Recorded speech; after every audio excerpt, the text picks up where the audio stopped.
Whoa. Webb has recently purchased new VRs. They're being used in Dr. Byman's anatomy class by students like Parker Tanya Wong, Camille Casper, and Theodore. And they're going to be giving us feedback on the new VRs.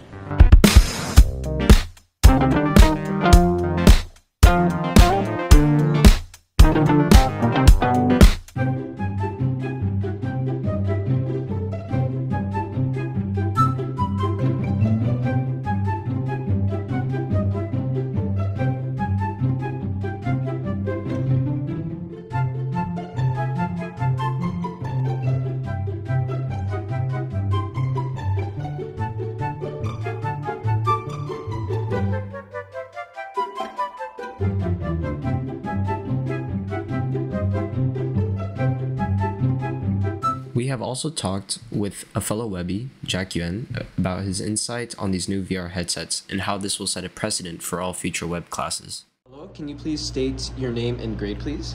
Hi, my name is Jack Yuan, and I'm a sophomore at Webb.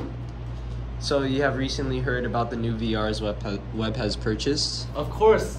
So about the VRs, I haven't personally used the VRs that Webb has purchased, but from the VR club, I was able to experience it they offered me experience to ride through a roller coaster while using the VR hands. I don't know that's what it's called, to shoot the targets, and it was pretty cool to just experience something out of the world. I see.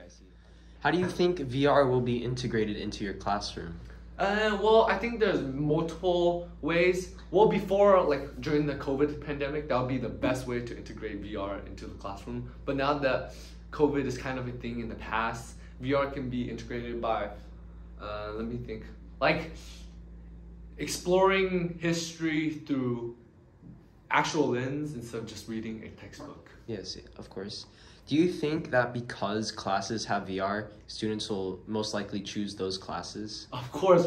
Why wouldn't you? Would you rather read a boring textbook, or would you actually experience that more hands-on? How will the addition of VR impact student learning? I think it gives us the opportunity to do things that we've never been able to do before. One of which is show students what these things actually look like in a 3D environment. We've never been able to do that to date. We could do a little bit piece by piece with models, but you don't ever have the entire picture. So now with this type of programming, we can put the whole body together. They can start to see how systems interplay with each other. They can see what it looks like in the real world. And then if we keep advancing our programs, what it looks like in an actual human being at some point, which is what they'll see if they go to med school or do advanced research in anatomy at all.